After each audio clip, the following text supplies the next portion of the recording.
Hello and welcome to a new episode of Other Record Labels. I'm your host, Scott Orr, where we talk about the art and culture of running a record label. Thanks so much for tuning in. Check out our website where I've been storing a bunch of resources that I think will be helpful for people who are in the process of starting an indie record label or who have been running one for the past couple of years and want to get better and do a better job. So I'm trying to compile some more resources for you. Go to otherrecordlabels.com to get those. Today I want to recap, and today I want to talk about how to use SubmitHub.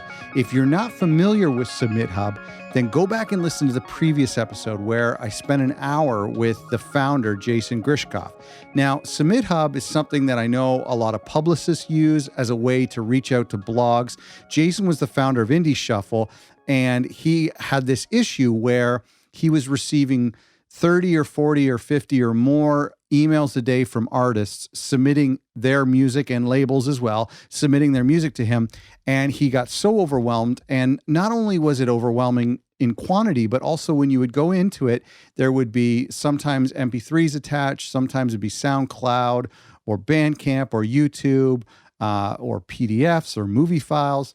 And that made the process of listening to these submissions even harder. And so he wanted to figure out a way to how to streamline this process for blogs, because blogs and curators and the people out there, the journalists and the writers who take time to write about our artists and our releases, there had to be a better way for them to ingest all the submissions they get. Jason built SubmitHub. If you have used it, you know what I'm talking about. You know, there are some issues, and I hopefully in that episode, there's some issues about this, like, subjective criticism, and he talks about why the blogs are required to type something like they have to listen to 30 seconds, I think, and then they have to type a few sentences of critique or give a reason why they're rejecting the submission. And there's some issues with that. And is that even necessary? We go into that completely in the episode. So make sure you listen to that episode. Maybe you've had some issues with some of the blogs, but I ultimately think that in my experience, and if you have other experiences, please share them with me. But in my experience, SubmitHub has been really helpful. The rejection that I get is insane. I mean, I know that people out there get rejected too. I have made a habit of not looking at the criticisms. I know it's really tempting, even for not my music necessarily, but for my own artists and for people I'm actually separated from. But I won't read the critiques just because it stings so much. But that's not really the fault of the website, and we talk about it in the episode. There's a whole, reason behind all of that, but I have found it helpful. In fact, to touch on that just for one more second, there have been times where I've had a song picked up by like a huge editorial playlist on Spotify, but rejected by like 10, smaller curators or bloggers on SubmitHub. And it's, you know what I mean? Or it's like featured by a big thing in the rest of the world, but then completely torn to pieces on SubmitHub. So this game. You've been in it a while. I don't need to tell you that it's a tough business. But I really like SubmitHub. Before I get into, I have 4 things that I wanted to share with you, 4 best practices, how labels can use SubmitHub to their advantages as a way for any labels that are doing their own PR, which is most of us, and pushing releases. I want to talk about 4 tips that I can give you that I took away from the episode with Jason. And that's what I want to talk about today.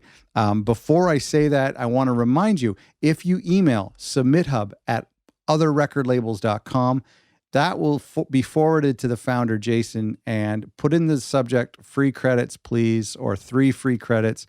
And he's going to give you 3 credits to use to try out SubmitHub. So let's talk about it. The first thing that Jason mentioned, which is interesting, when you go to submit one of your songs, now remember, you're paying to submit to a bunch of different blogs or playlist curators, and they have some, and there's some YouTubers and streamers and whatnot. For me, I primarily use third-party playlist curators as well as some blogs that I really like. And so what you will do is you'll enter the information of your artist, and then you will pick the genre that album or that single is. And all of the blogs have pre-selected which genres they like to cover. Jason suggested that you can sort, when you're looking at which blogs to submit to, you can sort by genre match.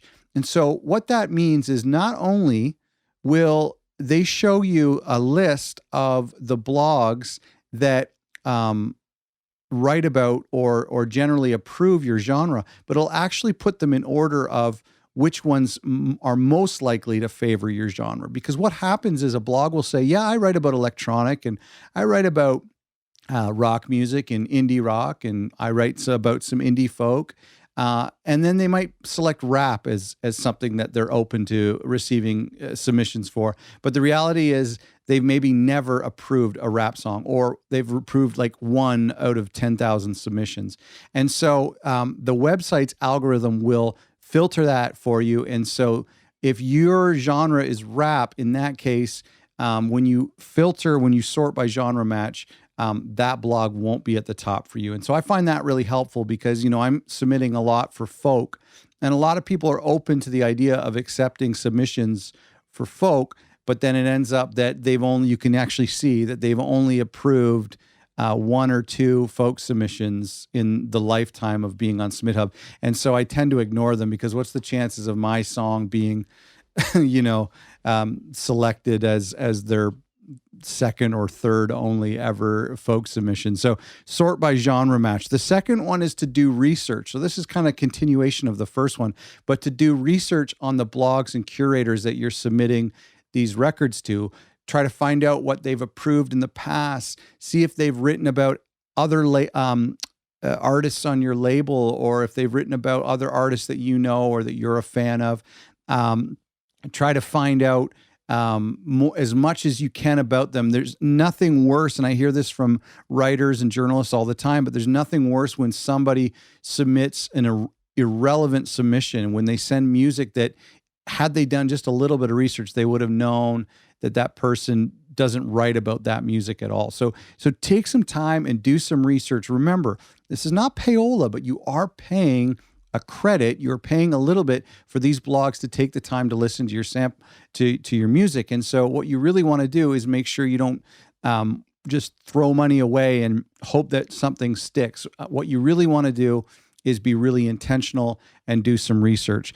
The third thing, and this was really interesting, is if possible, send an email to the bloggers or the curators outside of the app in tandem with your submission. So I've done this before. I've sent an email to a YouTube curator that does these YouTube playlists. I've sent an email to them and say, hey, I just want to let you know that I'm sending my new single, or a new single from this artist who you've supported in the past. I hope you're doing well, blah, blah, blah. And I'm sending it to you. Maybe don't even pitch it. Just say, just a heads up, I'm sending it through SubmitHub. That shows a lot of respect. It shows that you're taking time to not curb the system, but to send them an email, but to also use this platform, which is a system that's easy for them and helps generate income for these bloggers. And so send an email in tandem with your submission, either just before you send it or immediately after, if you're able to have their email. I don't think of this, and you have to do this in a tasteful way, I don't think of this as like pestering them. And maybe there's some bloggers out there who will say, no, don't email me. But I just try to say like a little bit of a reminder, and I hope that it increases my chances of the track being listened to and approved. The final thing, and this is something that came from Jason, and I've experienced this too, but practice. Practice with the service. This is like anything in the music industry, especially in publicity and in PR, is we learn how to get better at doing these things. And everything that I've experienced in my label, I've hopefully improved from release to release.